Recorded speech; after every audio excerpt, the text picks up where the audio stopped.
Je m'appelle Eli Ross. Toute ma vie, j'ai raconté des histoires d'horreur. Mais imaginez que ces histoires soient réelles et que vous soyez harcelé et tourmenté par un esprit malveillant sans que personne ne vous croie. Voici les récits de victimes qui se sont retrouvées face à leurs démons et qui ont survécu.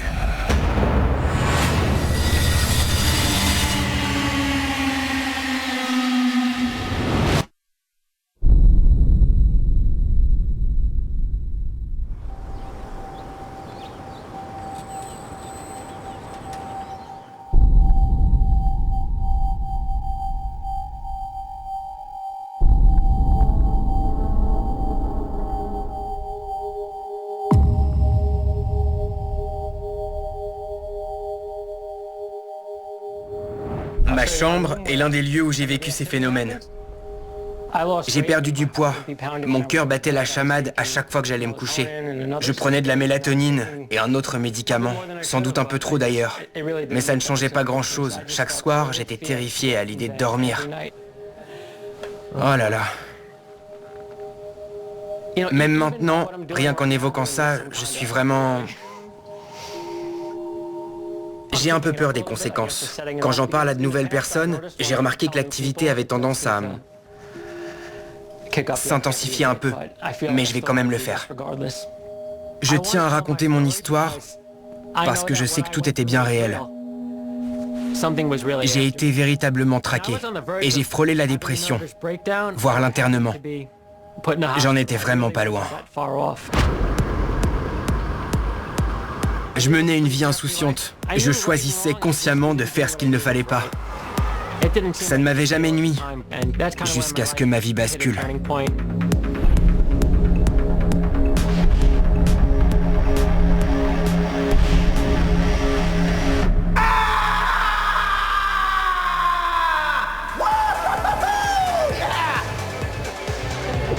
Hey, tu veux te noyer ou quoi? Doucement! Pourquoi? Je suis là pour ça. C'est ça la vraie vie. Faut que j'aille vidanger. Commande-en d'autres.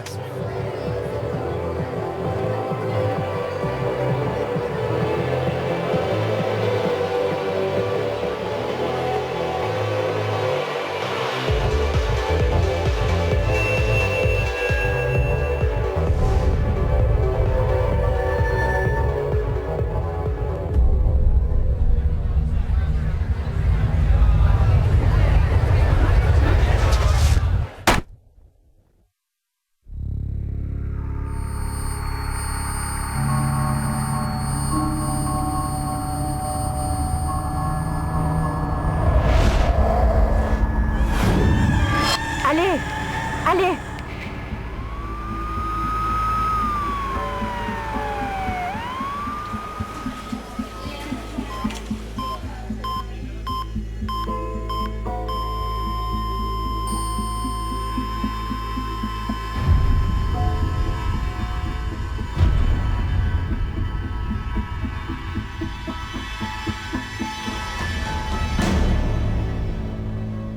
Mon expérience de mort imminente a duré entre 30 secondes et 1 minute. J'étais mort et je me suis réveillé. Ça m'a poussé à ouvrir les yeux sur mes erreurs. On ne peut pas faire plus efficace comme déclic.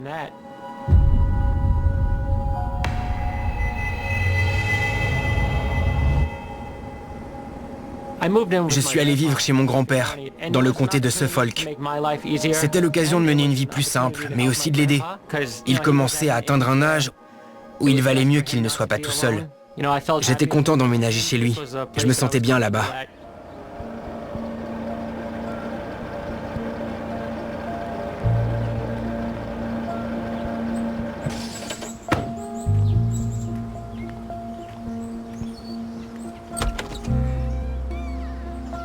Salut Papilou.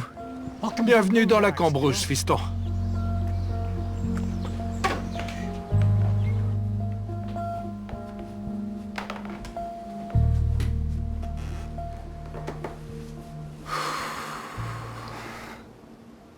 Je vais te montrer la chambre d'amis. Je sais où elle est. Je me suis dit que je pourrais t'aider à faire la cuisine, le ménage. Ce que tu veux. Je serai ton majordome. Je suis sûr que tu en rêvais, hein?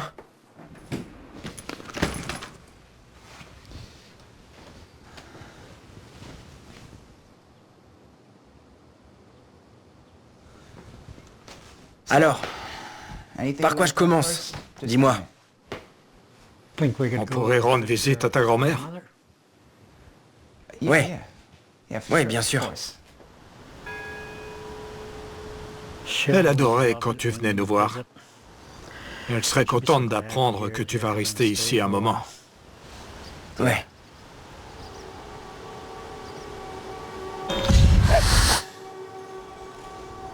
Tout va bien? Ouais. Oui, ça va. On y va? Tu t'en souviens? De quoi? Du soir où tu es tombé. Techniquement, tu as quand même été déclaré mort. Non, je me souviens de rien. Et je préfère pas. Ah, comme disait ta grand-mère, il vaut toujours mieux avoir quelqu'un à ses côtés. C'est vrai que ça fait du bien d'avoir de la compagnie.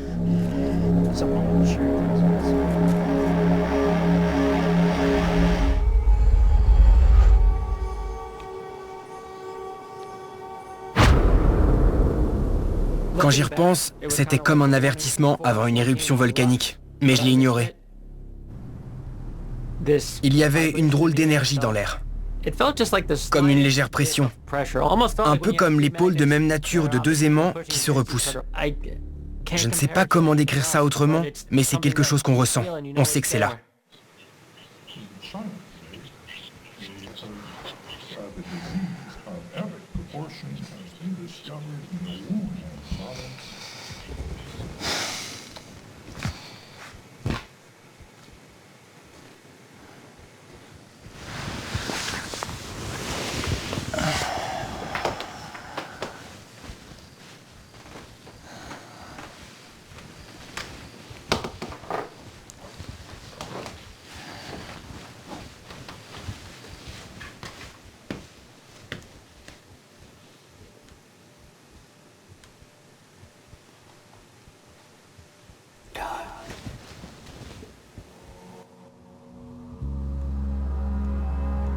Pourquoi ça se produisait et que voulait cette chose, à ce moment-là, je n'en avais aucune idée. Et je n'imaginais pas les proportions que ça allait prendre.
Je ne voyais personne, mais j'entendais des voix, et je ne voyais pas qui parlait.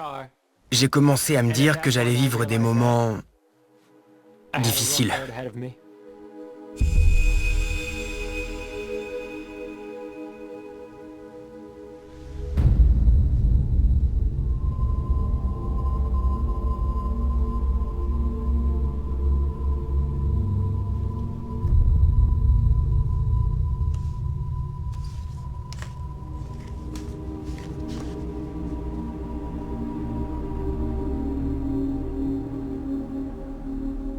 Je me souviens, quand j'étais allongé dans mon lit, ça se passait toujours la nuit, quand j'étais à 2 doigts de m'endormir.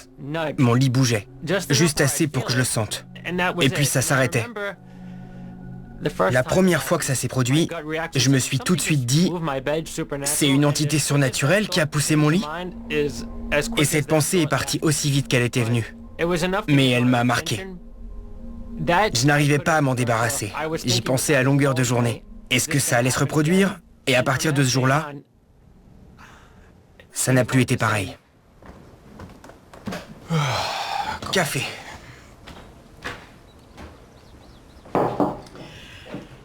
Bien dormi?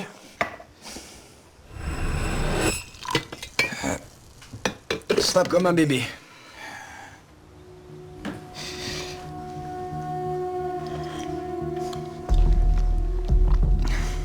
Ce n'est pas le genre de choses qu'on raconte facilement.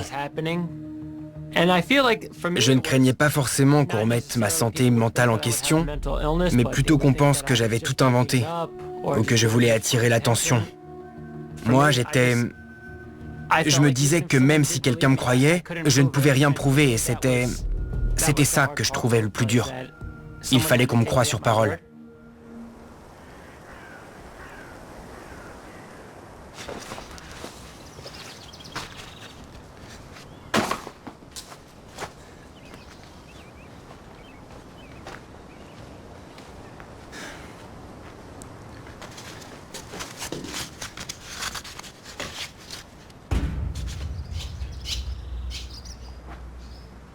Qui est là? Il y a quelqu'un?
Oh, du calme. Ce n'est que moi.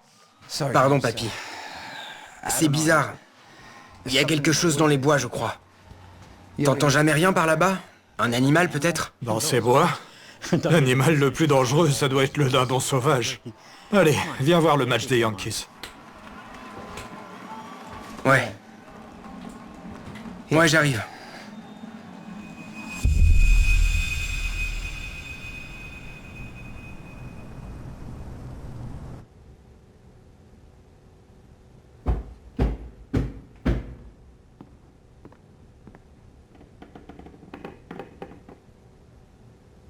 Papy? Un problème? Ça va?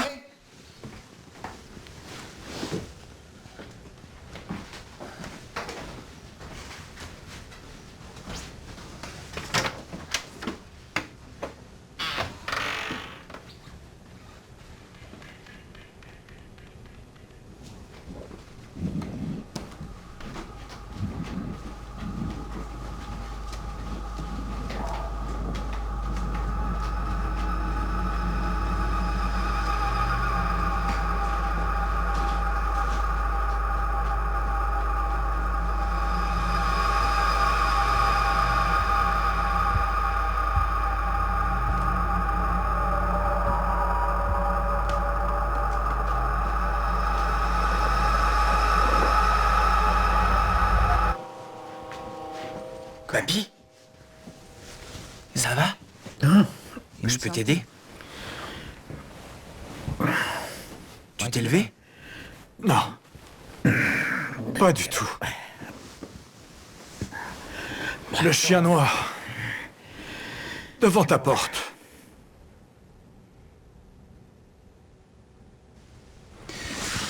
Ok, papy.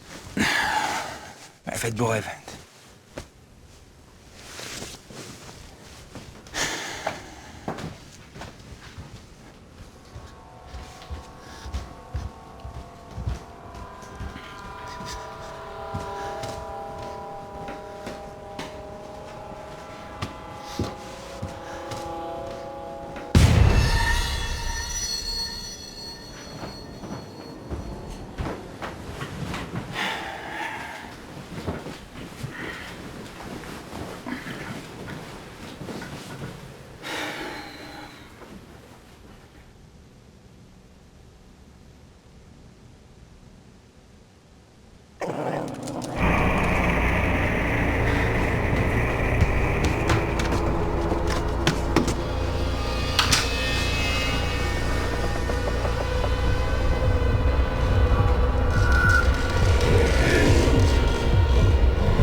Je pense que cette chose essayait de me dire « Regarde, je suis puissante, je te suis et je te vois ».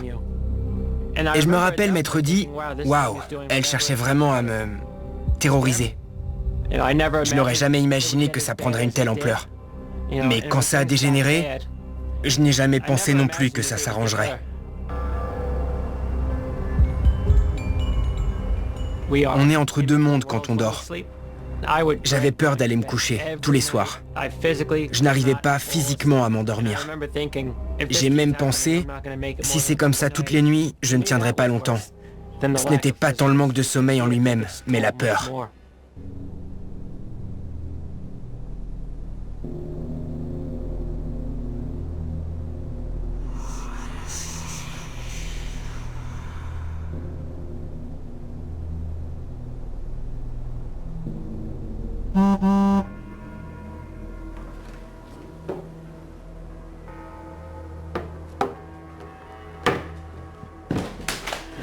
Tu es bien matinal. Ouais. J'ai pas réussi à dormir. De toute la nuit? Ouais. Au fait, tu te souviens t'être levé cette nuit? Non. J'aurais juré t'avoir entendu marcher dans le couloir. Eh non. Mais tu te rappelles m'avoir parlé d'un chien noir?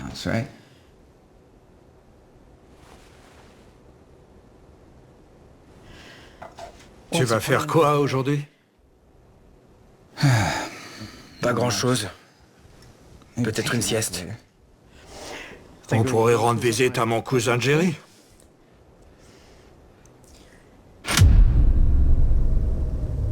Rien qu'à l'idée d'aller au cimetière, ça me faisait peur. Je n'étais pas à l'aise. C'était quelqu'un de bien. Personne n'avait autant d'amis que lui. C'est lui qui m'a présenté ta grand-mère. Tu te souviens de lui?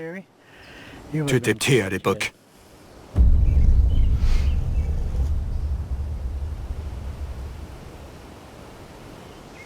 Non, je me souviens pas. Bon, en route.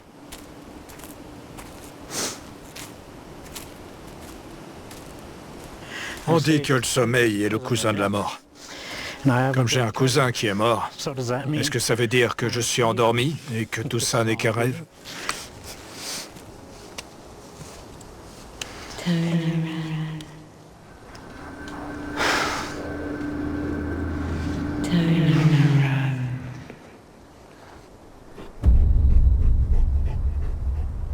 Dégage! Allez!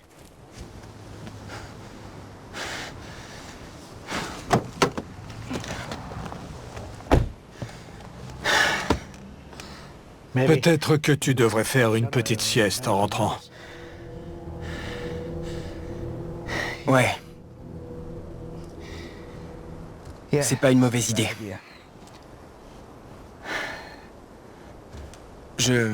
C'est... Oh! Ça va, Doug? Ouais. Quand j'ai entendu cette voix me dire « fais demi-tour », mon cœur a fait un bond. Ça me rendait fou de me demander sans arrêt « Qu'est-ce que c'est? Pourquoi ça m'arrive à moi ?» Je me disais qu'on m'envoyait un message. « Je suis là, retourne-toi », mais sur un ton que je trouvais malveillant.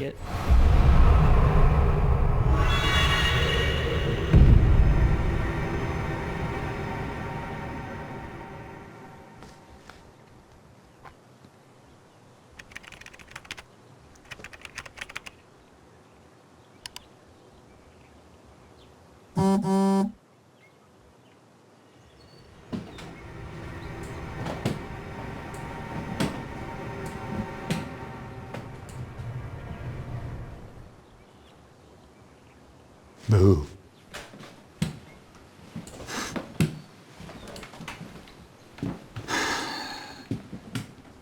Sérieusement, papy, t'as jamais senti quelque chose dans la maison? Une présence qui t'observe? Sistan, tu voudrais pas aller voir un psy pour en parler à quelqu'un? Non. Non, papy.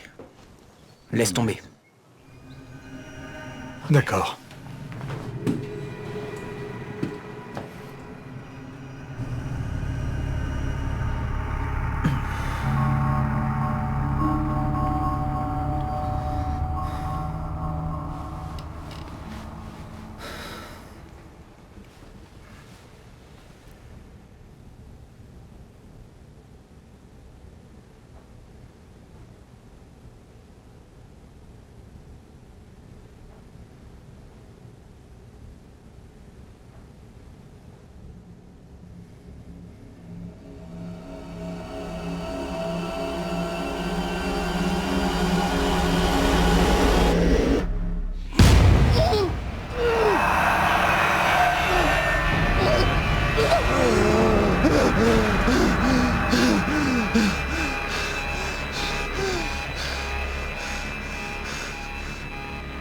Ça m'a semblé très réel. Et là, j'ai compris, ce n'est pas la maison qui est tentée.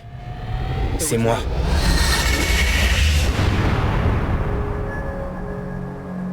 S'il m'avait suffi de partir pour régler le problème, je l'aurais fait. Mais je ne crois pas que j'aurais pu échapper à cette chose. Je sentais bien que je devais faire avec.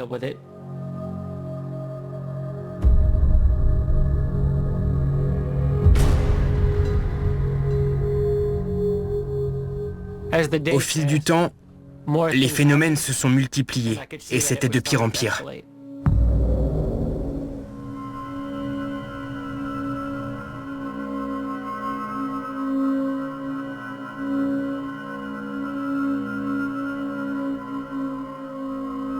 Quand j'étais dans mon lit, j'avais une drôle de sensation. Comme si quelque chose soulevait le matelas de l'intérieur. Parfois, j'avais comme l'impression qu'il respirait. On aurait dit que quelque chose prenait vie dedans et que cette force était de plus en plus puissante. C'était épuisant, physiquement et psychologiquement. J'avais toujours la sensation désagréable qu'il se passait ou qu'il allait se passer quelque chose d'affreux.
Pourquoi ça m'arrivait à moi? Pourquoi? Ce n'était pas quelque chose que je pouvais ignorer. Je pense que cette entité cherchait à me briser, pour me pousser à commettre l'irréparable, ou à me faire interner. Elle voulait me tourmenter pour je ne sais quelle raison. Et ça avait presque l'air de lui plaire.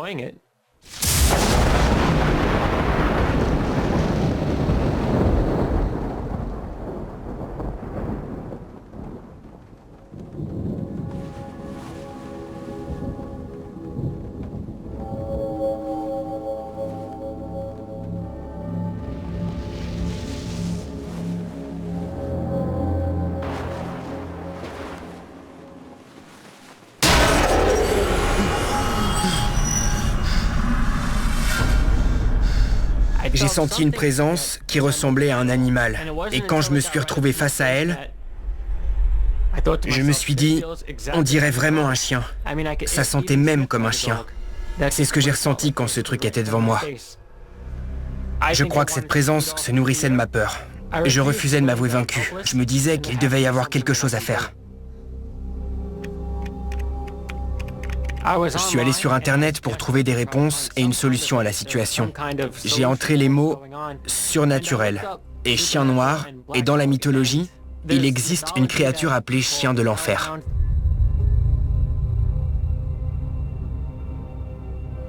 C'est un mauvais présage, il n'y a rien de positif. J'étais d'autant plus terrifié que je n'étais pas traqué par une seule entité. J'avais l'impression qu'il y en avait plusieurs, mais je n'ai pas réussi à trouver de solution concrète. Je ne pouvais que spéculer.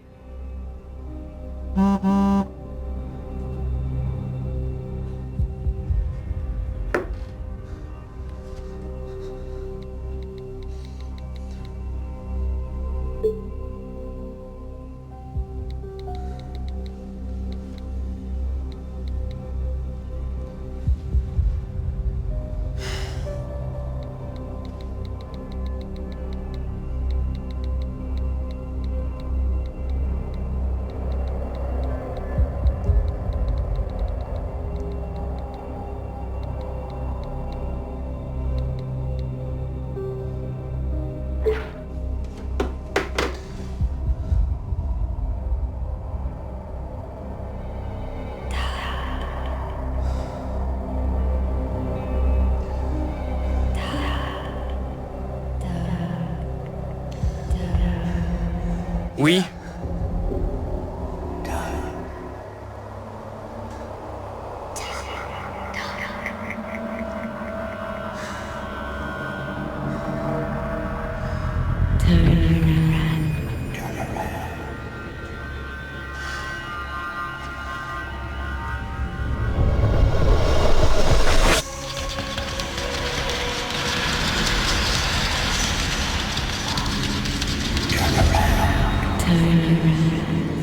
Je me suis retourné.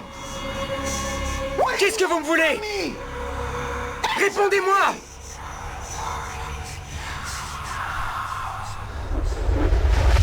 Join us.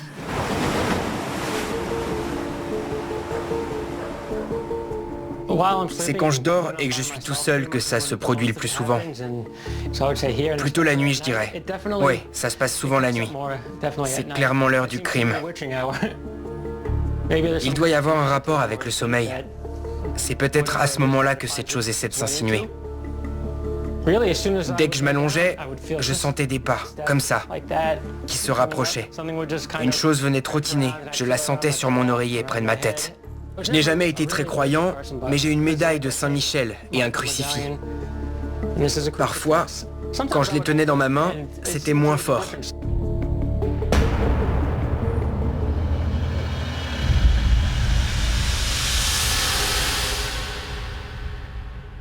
Quand j'ai pris conscience que cette chose me suivait,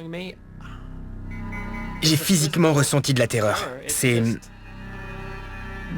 n'existe rien de plus effrayant. Il n'y avait plus aucune limite. Tout était possible.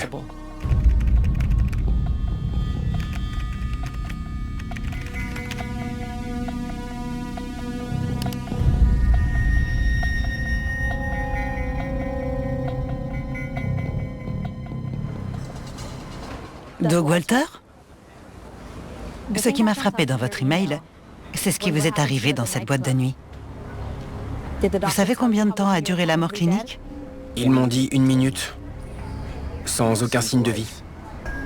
Vous êtes allé à des obsèques depuis, ou dans un cimetière? Dans un cimetière, souvent. Pourquoi? J'accompagne mon grand-père. Il rend visite aux amis et aux membres de la famille qui sont morts. Vous pourriez obtenir quelques images? Des éléments visuels? Est-ce que ça ne pourrait pas être pris pour une provocation? C'est possible. Bien sûr. Mais c'est peut-être comme ça que vous trouverez des réponses.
Là, c'est une tache lumineuse qui passe. Ok.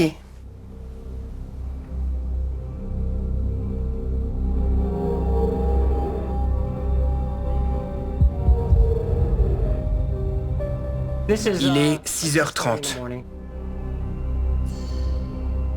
Vous voyez en bas à gauche? Là, C'est le premier phénomène que j'ai noté. C'est parti.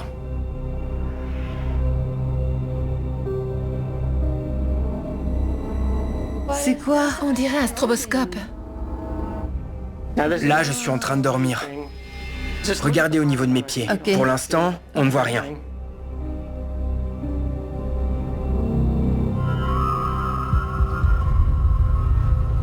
On dirait que quelque chose tire la couette.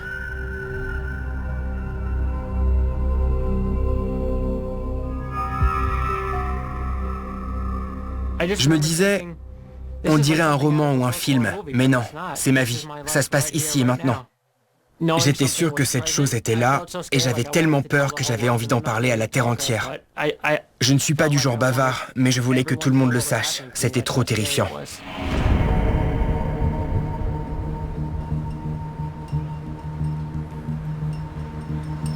Là, c'est réel.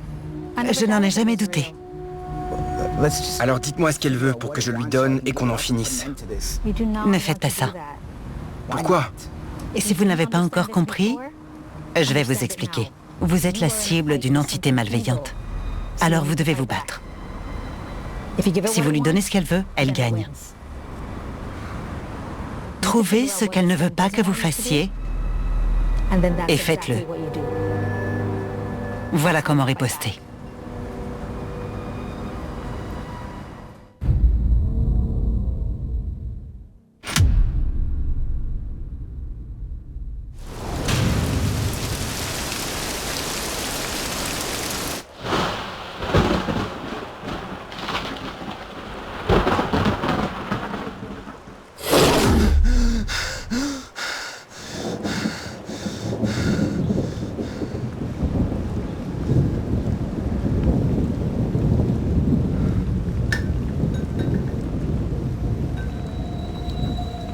C'est pas vrai.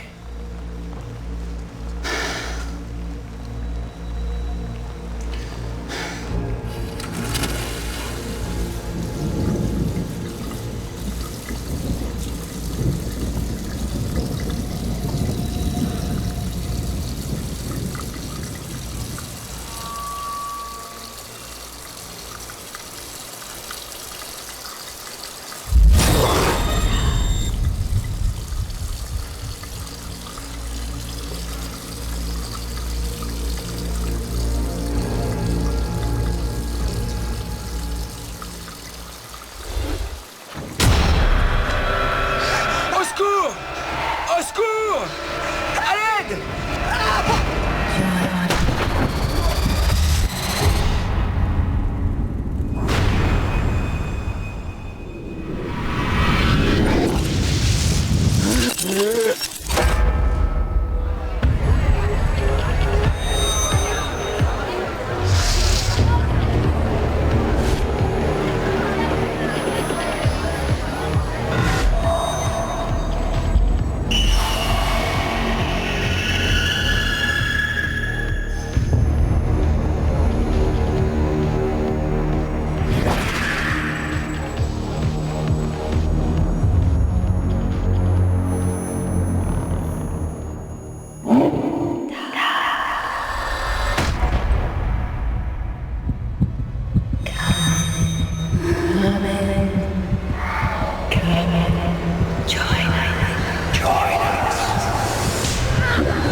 C'est ça qu'ils veulent.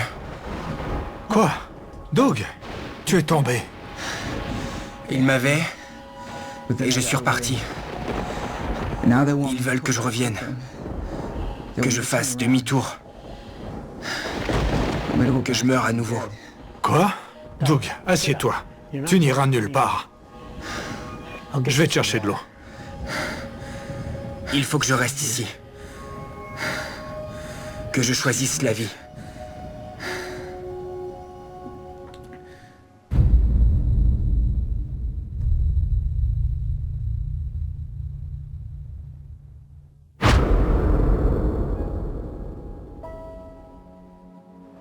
Cette nuit-là, après mon expérience de mort imminente, une porte est restée ouverte. Quand je suis allé au cimetière, la mort m'a reconnu. Et cette chose qui me suivait,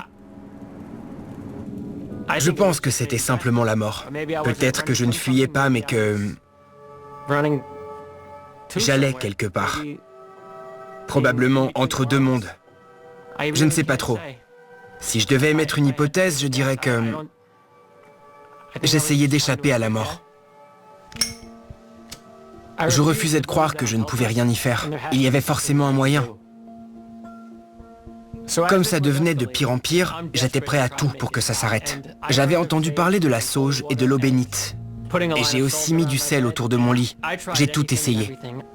Il fallait à tout prix que ces entités s'en aillent.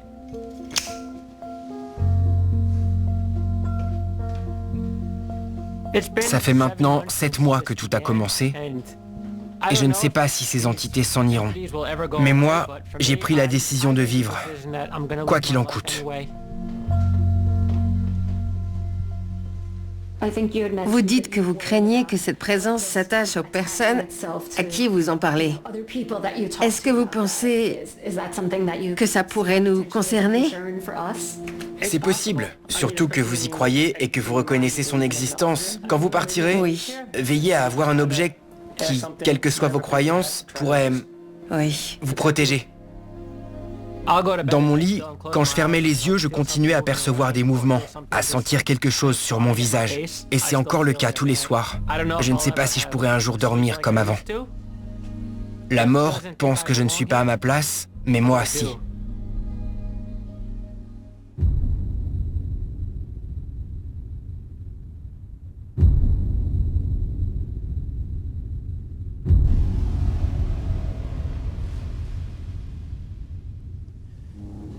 Tu ne m'auras pas. Doge? J'arrive, papy.